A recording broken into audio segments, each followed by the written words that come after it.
Huyu mama kanipigia simu jana, nimempa ushauri private, lakini nikamuomba kwamba sauti yake niitumie ili kutoa ushauri public kwa watazamaji wangu waweze kusikiliza ushauri huu. Hebu tumsikilize huyu mama. Mwalimu, habari. Mimi na matatizo ndani ya ndoa yangu na miaka 10 ndani ya ndoa, na katika ndoa yangu nimezaa watoto 5. Lakini katika hiyo ndoa nimepitia misukosuko mingi sana mwalimu. Yaani kiasi kwamba leo mume wangu ameamua kunipa talaka.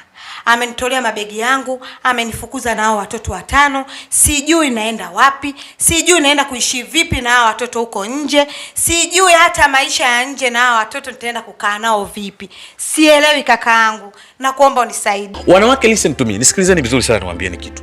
Watoto sio mali yako. Watoto ni mali ya baba yao. Linapokuja swala la watoto na malezi, jamii au society huwa inamkandamiza mno mwanamke. Watoto ulipoolewa hukuolewa nao. Ulipoolewa uliolewa ukiwa msichana. Alipokuoa alikuleta nyumbani kwake au kwao wewe ukiwa msichana. Watoto umewakuta kwenye ndoa au umewazaa kwenye ndoa. Mtu kakuzalisha watoto 5. Yeye alipokuoa hakukuoa na watoto. Katika pilika za maisha ameamua avunje ndoa. Wanawake, sikilizeni.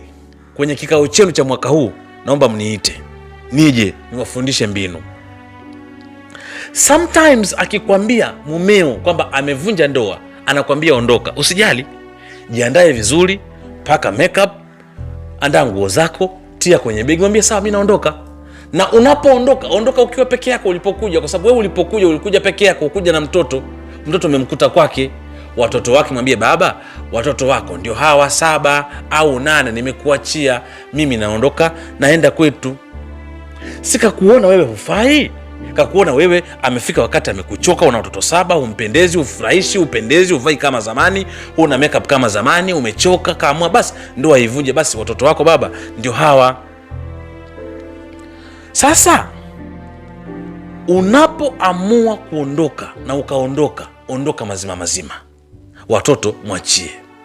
Sasa inapotokea sasa watoto umeondoka nao, unapiga simu, mtu hapokei. Akikutumia 10,000, wanaume wa siku hizi, akishakupa msaada, akishakupa hela ya matumizi ya mtoto, anaona kama anafanya msaada, kana kwamba wale sio watoto wake.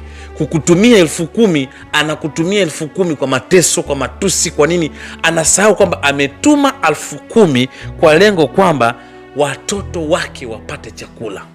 Anapokosa kutuma, sometime wachukue watoto, hata usiwaogeshe, usiwapake mafuta, usiwapake chochote, wachukue tu, watie kwenye daladala.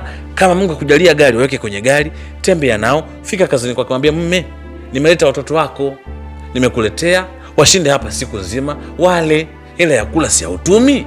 Wakishakula, wakishiba, nitakuja kuwachukua jioni. Fanya hivyo siku ya kwanza, fanya hivyo siku ya pili, uone kama hata salimu amri. Imefika wakati lazima wanawake mtambue, watoto ni wa ukoo wa baba, ni watoto wake, aliwazaa yeye. Yeye ndio mwenye ukoo, generation ni ya kwake. Kwa hiyo unapoondoka kwenda kuteseka na watoto, kwa nini uteseke nao na kuna mtu anakula raha na bata?